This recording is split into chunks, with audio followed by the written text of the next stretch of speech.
traditional student no longer exists. In 2002, fewer than 40% of college students represented this notion. The changing face of today's college students indicates that the current generation entering the workforce is one of the largest and most diverse, with 2/5 being African American, Hispanic, or another racial minority.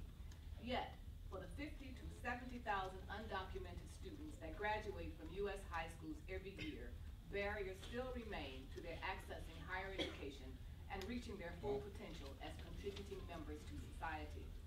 Many student affairs leaders say that resolving issues around undocumented students is one of the biggest issues for them, for they engage with students every day and see the great loss to society if the barriers these students face are not removed. They tell me of the undocumented students who are strong scholars but live in the shadows of university life.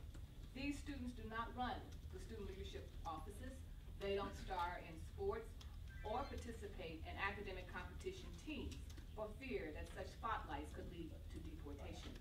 They have no financial aid and too often are charged out-of-state tuition in states they consider home, forcing an added hardship of working and going to school. These students are often the strongest who persist to graduation despite all the obstacles, and too many of their peers may not even finish high school, knowing the barriers that lie ahead. For those who graduate, too many continue to be severely underemployed or unemployed, while their documented peers with lesser grades go off to work in their chosen fields of study. Would we not, as a society, prefer a well-educated and employed populace than what our current policy promotes, an uneducated and unemployed group?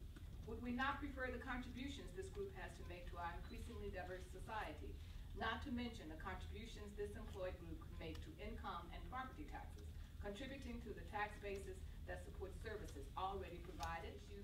The DREAM Act is too important to the future of our students and the future of this nation not to be considered now. Indeed, one of the most talked about statements at our most recent annual conference was keynote speaker Condoleezza Rice's statement of support for the DREAM Act. The principles are sound, and now it is time to act. NASPA is proud to join the Act on the Dream Coalition and calls on Congress to pass the critical legislation before the August recess.